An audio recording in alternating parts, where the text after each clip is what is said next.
Student, आज हम पढ़ेंगे hard and soft acid and bases. अम्ल क्षार की लुईस अवधारणा। इसके अनुसार इलेक्ट्रॉन युग्म ग्रहण करने वाले यौगिक अम्ल व इलेक्ट्रॉन युग्म दान करने वाले यौगिक क्षार कहलाते हैं। अम्ल व क्षार की सामर्थ्य उनकी विस्थापन करने की सामर्थ्य से निर्धारित होती है। अतः एक प्रबल क्षार वह होता है जो दुर्बल क्षार को उनके यौगिकों में से विस्थापित कर दे। जैसे एग्जाम्पल, प्रबल क्षार बी जो रिएक्शन करता है ए और बी से, ए और बी डैश से, जिसमें ए अम्ल है और बी डैश दुर्बल क्षार है, तो ए और बी बनता है और साथ में बी डैश दुर्बल क्षार रिप्लेस हो जाता है। इस अभिक्रिया में प्रबल क्षार बी ने दुर्बल क्षार बी डैश को विस्थापित कर दिया है। संकुलन अभिक्रियाओं में भी एक धात्विक धनायन एक लिगेंड से एक इलेक्ट्रॉन युग्म ग्रहण करता है। इसके साम्य स्थिरांक को निर्माण स्थिरांक अथवा स्थायित्व स्थिरांक कहते हैं। लिगेंड एक एक करके विभिन्न पदों में जुड़ते हैं और उनका कुल निर्माण स्थिरांक बीटा विभिन्न पदों का गुणनफल होता है। जैसे सिल्वर आयन अमोनिया विलयन के साथ रिएक्शन करता है तो साम्य स्थिरांक K1 और संकुल का फॉर्मेशन करता है। ये इसका पहला स्टेप है। सेकंड स्टेप में जो संकुल बना है वह अमोनिया विलयन के साथ दोबारा रिएक्शन करता है। इसके लिए साम्य स्थिरांक K2 होता है। ओवरऑल अभिक्रिया अगर हम देखें तो सिल्वर आयन अमोनिया विलयन के साथ रिएक्शन करके डाईअमीन सिल्वर आयन का फॉर्मेशन करता है। इसके लिए बीटा का मान K1 गुणा K2 होता है। किसी एक धातु आयन के साथ विभिन्न लिगेंडों के संकुलों के निर्माण स्थिरांकों के मानों के आधार पर लिगेंडों की क्षारीय सामर्थ्य को ज्ञात किया जा सकता है।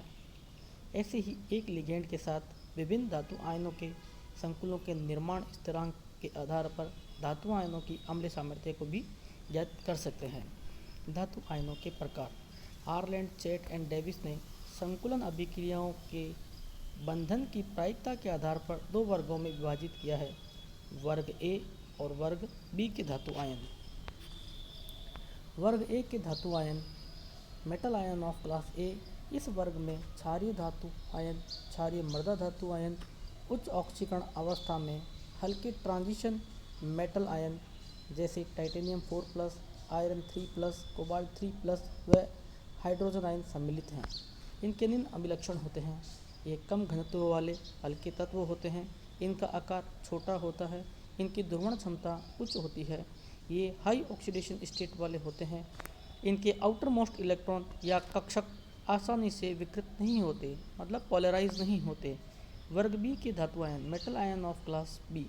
इस वर्ग में हैवी ट्रांजिशन मेटल आयन आते हैं जैसे copper plus ion, silver plus ion, mercury +2 ion, palladium +2 ion, platinum +2 ion, etcetera etcetera.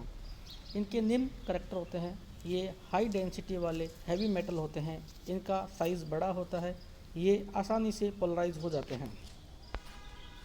Harland, chat व डेविस ने धातु आयनों के साथ साथ लिगेंड को भी दो वर्गों में विभाजित किया है।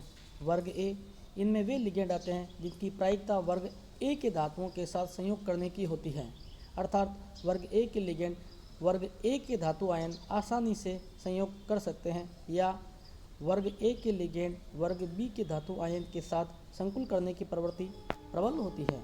Example, ammonium R3NH2O।